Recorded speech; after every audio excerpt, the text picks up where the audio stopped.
It's Greek Week on the Chef's Line. Come on. And tonight, we're making savoury Greek pastries.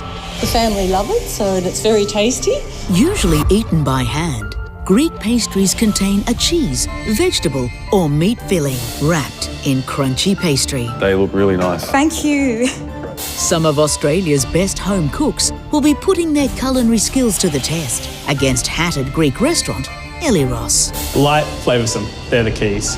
And tonight, our home cooks are facing the second stop in their chef's line, Station Chef Sean. They look like California, Sean. It's really good to hear. As the week progresses, Fingers crossed.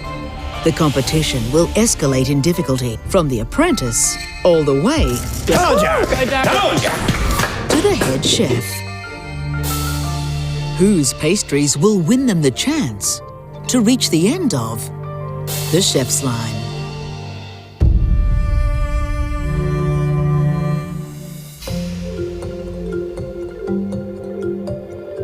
Welcome back to Greek Week in the Chef's Line kitchen.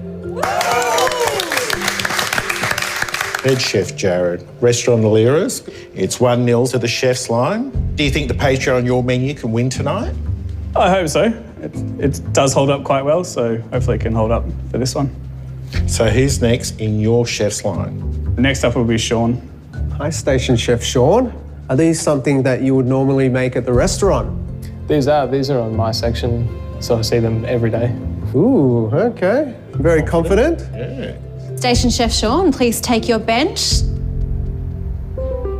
Tonight's blind judge will be Dan. Well, I'm sure you've got some great fillings planned. Good luck. Thank you. Station Chef Sean, home cooks, you only have 45 minutes to give us your best savoury Greek pastries, so you better get cracking. Let's cook!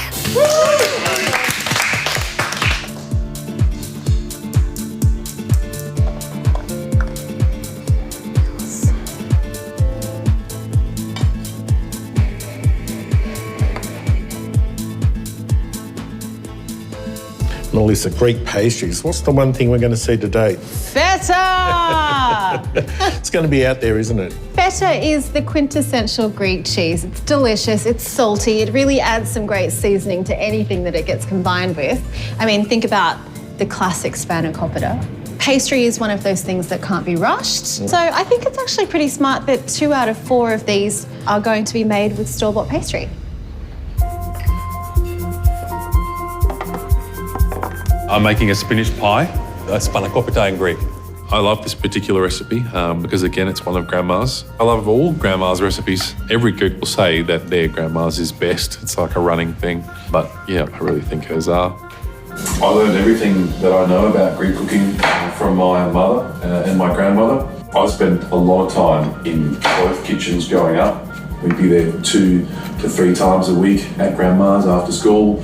You just learn so much by absorbing and observing. Grandma, she would make her own pastry, but I don't think I've got enough time or skill to do that. So I'm using the puff pastry, which works really well. So the first thing I did was got my pastry out, floured my bench top, rolled it out to a size, and then melted my butter. So to make the filling, I roughly chop up a bunch of spinach. I finely slice 2 spring onions, chop up very finely 1 shallot, crumble up about 100 grams or so of feta, again the same with ricotta. I add in an egg, mix that all in by hand. The hardest thing to achieve is to keep it really crispy on the bottom, and the butter and the oil kind of gives it that flakiness. And then that just goes straight in the bottom piece of the pastry. With those edges that I've stuck up to the side, they'll roll down as it cooks and should be a nice crunchy crust.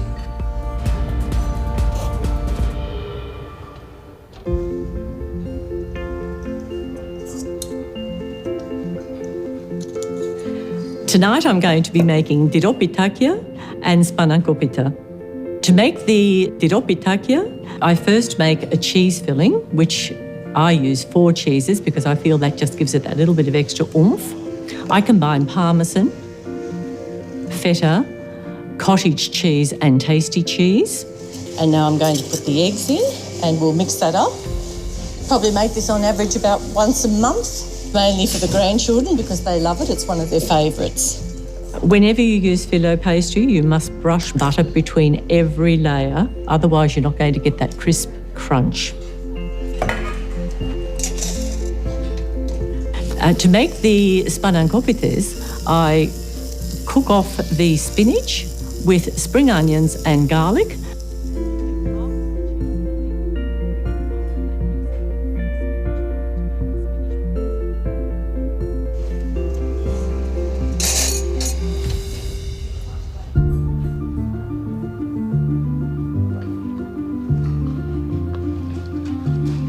Tonight I'm cooking pumpkin pastries and 4 cheese pastries.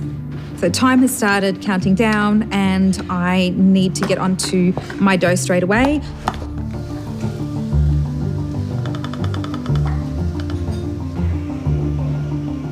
So I quickly rub the oil into the flour until it resembles fine breadcrumbs or rice. My grandfather's 20-year-old bottle of brandy. So I'm just going to use a little bit of that in the pastry just to give it a bit of spice. Then I add the water and then mix it. Come on, come together. Come together, dough. Then just leave it aside to rest for a little bit. Let it have a bit of a nap before I start rolling it out and filling it. I don't like to brag, but I'm going to. I know for a fact that my friends do like visiting me for my food. It's amazing. Which I'm perfectly fine with. Because I love to see my friends and I love to cook. So my 2 favourite things put together. As the butternut pumpkin pastries need to be baked, so they need a little bit more time. So I get that out of the way. So I chop the butternut pumpkin and I add a little bit of cinnamon and dill and also a little bit of mint. Okay, so filling number 1 ready. So you're making your own pastry? Yes, I am. Well, that's really impressive. There's only like 25 minutes. Yes. So you need to Yes. hop to it. Thank you. Hopefully this oven is stronger than the one I have at home. Okay, in they go. 25 minutes.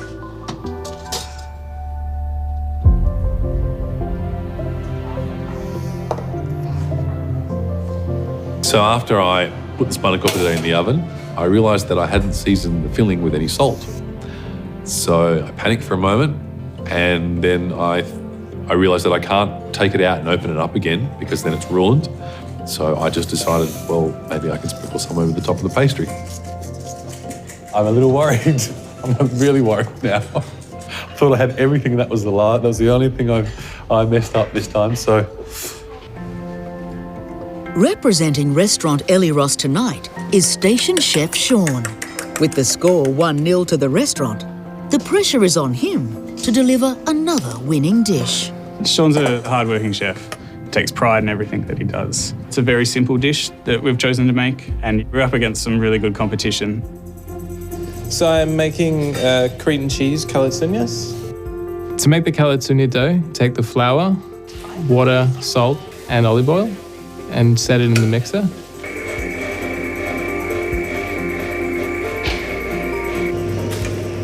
Turn it down, Sean. How's it looking there, Seano? Yeah, it's pretty good. Just smooth it out a little bit, and then it's pretty much done. You gotta roll it, yeah? Yeah, you gotta get rolling. Get rolling. Is that all right? It looks a bit lumpy from here. Feels pretty soft.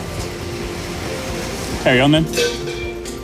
To make this filling for this particular calzone, you take Mizithra cheese and feta cheese and 2 eggs and mix until smooth.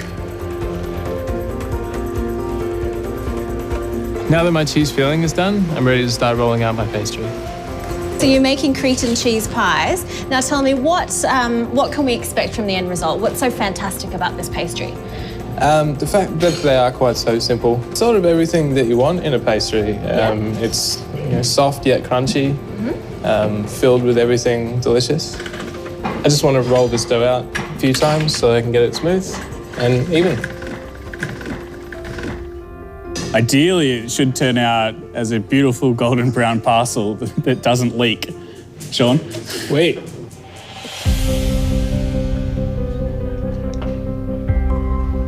Helena down here. Yeah. She's putting herself under a lot of pressure.